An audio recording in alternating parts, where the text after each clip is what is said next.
Hello ladies and gentlemen, my name is Dietrich and this is a brand new 2025 Hyundai Sonata Hybrid SEL model, and today I'm going to review this vehicle for you. We'll have a look at the styling on the new Sonata, we'll have a look under the hood, check out the hybrid powertrain, we'll measure out the trunk space, check the passenger room, have a look at the interior features and the safety features on this SEL model. And as always, if some of that sounds interesting and some of it doesn't, check the description below for timestamps. We're going to start with the styling, which is definitely a strong suit for the Sonata Hybrid. I really do like the light bar on the front and the rear of the new Sonatas. I think it makes the car look really cool, especially at night. That's kind of a design language thing for Hyundai right now, and it does really work for me. Something unique to the Sonata Hybrid is the 17-inch Eco Spoke wheels. I do think they look really cool. They have kind of a fan blade effect on them, and I like the rims on this car. And other than that, this pretty much just looks like any other new Sonata. You have the chrome trim around the windows. You have the black mesh on the front grille. It is a very nice looking car, but not quite as distinctive as some of the other Hyundai products. Of course, other than those light bars, which are extremely distinctive and extremely cool. But I would say overall that the looks are one of the strongest selling points on the new Sonata. Now we're going to have a look under the hood at the hybrid powertrain on this Sonata. What you are seeing here is a 2-liter 4-cylinder engine hooked up to an electric motor and a battery. This is just a regular hybrid. It's not a plug-in, so you just put gas in it and drive it. That's the way that it works. We have 192 horsepower here, which is 1 more horsepower than the standard 2.5-liter engine. Nobody knows how much torque it has in total. Hyundai won't tell us, and I'm not going to hook it up to a dyno, so who knows. One interesting thing, it is all automatic transmissions on the new Sonatas, but for some reason, when you get the hybrid, it's only a 6-speed automatic transmission. The other engines come with an 8-speed, and quite frankly, this powertrain could use a couple of more gears. It's not the best hybrid powertrain in the class by any stretch of the imagination. It's not quite as smooth as the class leaders. You feel it more when the gasoline engine kicks in. Since it only has a 6-speed transmission, you have higher revs on the highway when the gasoline engine is going. It generates a little bit more noise, and the shifts aren't quite as smooth as they could be. Honestly, I know a lot of you out there in internet land hate CVTs, but this car would actually benefit from one. The transmission's kind of a weak point as far as how many revs it pulls at high speeds on the highway, and also the smoothness of the shifts. Both of those things leave something to be desired. And I did do a real-world fuel economy test on this hybrid, and it failed miserably. So, at least in my experience, don't expect anywhere near the 51 miles per gallon that the EPA says that this engine could get. But, as they always say, your mileage may vary. Now we're going to measure out the cargo space in this Sonata, so let's open the trunk, get the laser tape measure and do just that. That is what the factory cargo net looks like, but I am going to remove it before I measure out the trunk space. The maximum length of the trunk from the back of that back seat to the rear of the trunk is 3 feet and 7 inches. The width of the trunk at its widest point in the rear, in what I call the golf club hole, is a commendable 4 feet and 9 inches. The minimum width of the trunk in between the wheel wells is a still relatively commendable 3 feet and 4 inches. The height of the inside of the trunk, 1 foot and 9 inches, and it's pretty poorly finished, basically just primer. We do have a little light, and we have some little handles to pull to fold down the back seats. And when we fold those back seats down, we do have a pretty long 6 foot 4 inch cargo area. That could change based on where you have those front seats set. And it is a pretty nice hump right there. So not the most useful cargo area, but if you need to fit some long stuff in there, you definitely can.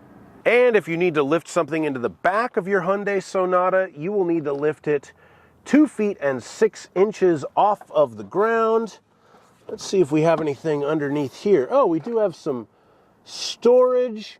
You don't get a spare in the Sonata Hybrid. Allegedly, you get a fix-a-flat kit, but I don't really know where it is. I don't see it in here. It should probably be in there. Maybe it's not in this one. But anyway, you might be able to fit a spare in there if you really wanted to. It looks like it has room for a space-saver spare and some tools, but that will cost you extra. Now we're going to check out the passenger room, and for this test I use myself.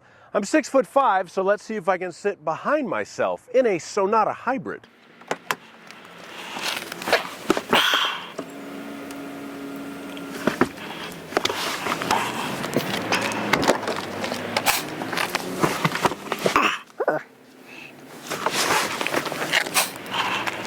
Okay, so the answer to this question is yes, I can.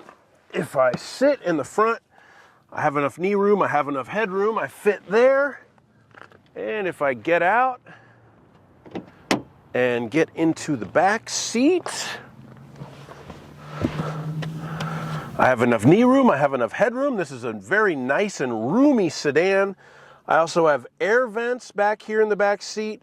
We have some USB-C charging ports.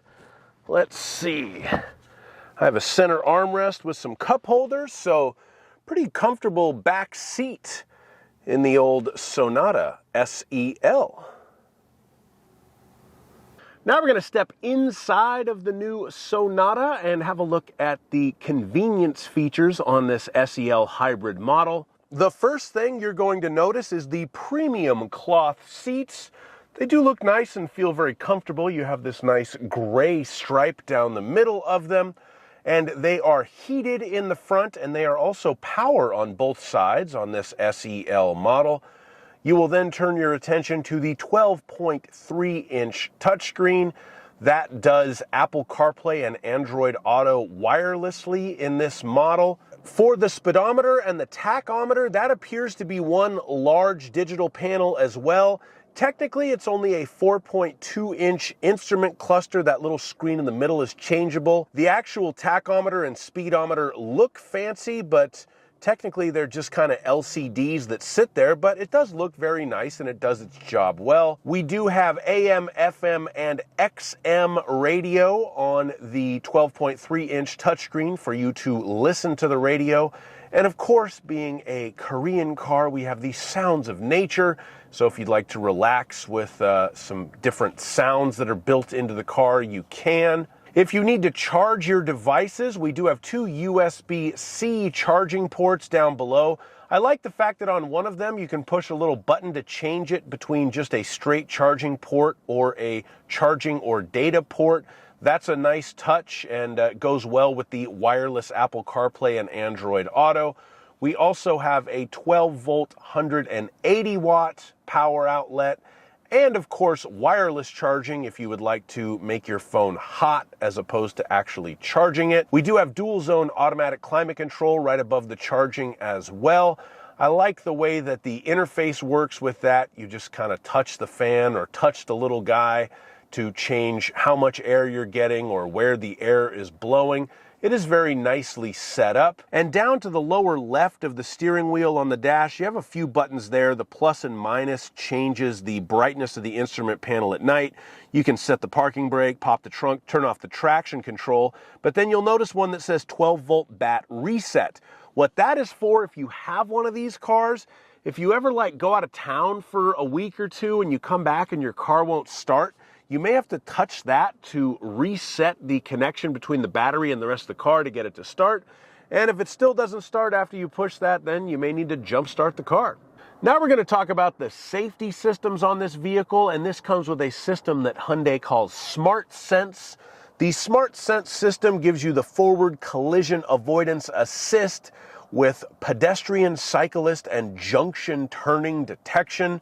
So if it thinks you're going to hit something, it'll beep at you first, and if you don't stop, it'll apply the brakes to try to keep you from killing yourself. You have a lane keeping assist and lane following assist. The lane keeping assist will kind of tell you when you're drifting out of your lane. The lane following assist will help keep you centered in the lane while you're driving. If the car's camera can read the lane lines, you do still need to keep your hands on the wheel while you're using it. You have the driver attention warning in case the car thinks you're falling asleep. You do have the smart cruise control with stop and go. I'll put a video that shows how to use that in the description. Rear occupant alert will always tell you to check the back seats to make sure you didn't forget your kids back there. You have the blind spot collision warning. So you have the blind spot monitors in the mirrors, and if it thinks you're going to hit somebody by merging into them, it will let you know about that. That is combined with the rear cross traffic avoidance assist, so it'll beep at you if you're backing up and somebody's coming crosswise. And of course, the safe exit warning, so you don't open your door and get out into oncoming traffic. Thank you so much for watching my review on this 2025 Hyundai Sonata. I do like this car, but honestly, if you were a friend or a family member of mine and you were asking me if you should buy one, I'd say, yeah, the Sonata's good, but probably don't bother with the hybrid. Either save some money and get the regular 2.5-liter engine, or go all the way and get the turbo on the N model. But that's just my opinion. As always, please like my video and subscribe to my channel, and have a great day. Bye-bye.